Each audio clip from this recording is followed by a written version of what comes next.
Alhamdulillah wassalatu wassalamu ala Rasulillah. Nabi SAW pernah mengutus sahabat Mu'adz bin Jabal radhiyallahu anhu untuk berdakwah ke Yaman, dan kemudian diperintahkan untuk menyampaikan beberapa pesan. Salah satunya adalah materi tentang zakat. Lalu Rasulullah SAW mengatakan kepada Mu'adz, "Wattaqi da'watal mazlum, fa innahu laisa bainaha wa bainallahi hijab." Waspadalah terhadap doanya orang yang dizalimi, karena tidak ada hijab antara dia dengan Allah Ta'ala. Artinya doa orang yang dizalimi sangat mustajab.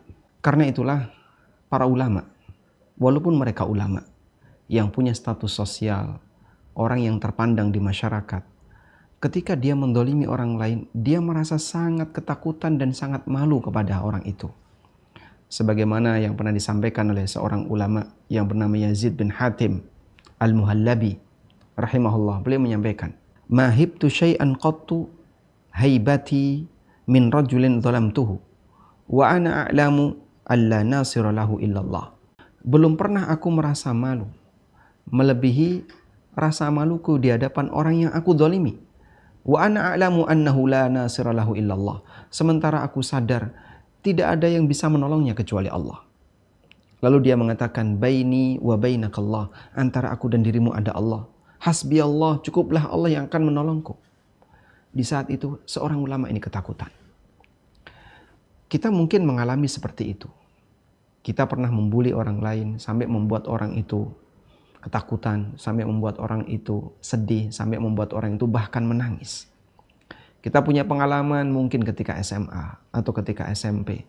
Dalam posisi kita sudah balik, yang tentu saja amal kita akan dihisap oleh Allah. Kita mendolimi orang lain. Atau di dunia kerja, kita mendolimi orang lain sehingga membuat orang itu jadi sedih, membuat orang itu jadi menangis. Dan kita menganggap itu hal yang biasa. Cuman kayak gitu doang. Karena kita tidak punya perasaan bahwasanya bisa jadi orang ini berdoa kepada Allah ketika dia merasa dirinya sangat didolimi. Ada sebuah cerita yang pernah dialami oleh Syekh Al-Fadil Dr. Abdul Razak Al-Badr hafizahullah ta'ala.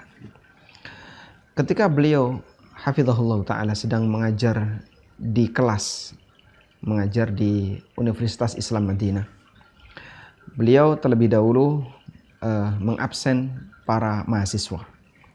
Kemudian sampailah pada nama. Nama itu adalah Muhammad Syam.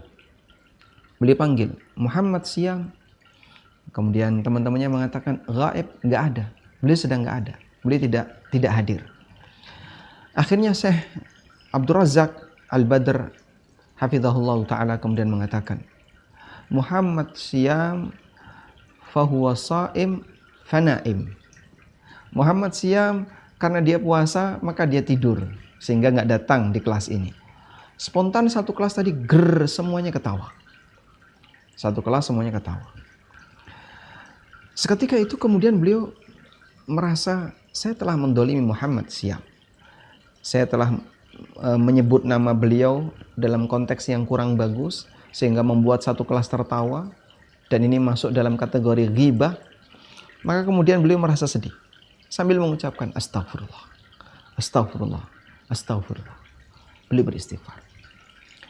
Hingga pada sesi berikutnya, ketika beliau sedang mengajar, beliau membawa beberapa buku. Lalu beliau panggil Muhammad Syam. Kemudian ketika itu Muhammad Syam hadir. Kemudian Muhammad Syam diminta untuk ke depan, lalu Syekh minta maaf karena kemarin sempat mempermalukan nama beliau dengan mengatakan Muhammad Syam fasaim fahuwa naim.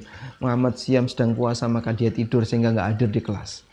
Maka sebagai bentuk kafarah untuk kesalahan kemarin, beliau menyerahkan buku-buku tadi kepada Muhammad Syam. Ini sebagai hadiah untuk kamu, sebagai kafarah untuk kesalahanku kemarin. Masya Allah. Demikianlah hakikatnya ulama. Ilmu yang dia miliki membuahkan rasa takut, membuahkan semangat untuk menjaga diri. Sehingga ketika ada kondisi beliau mempermalukan orang lain atau misalnya membuli orang lain, merasa takut.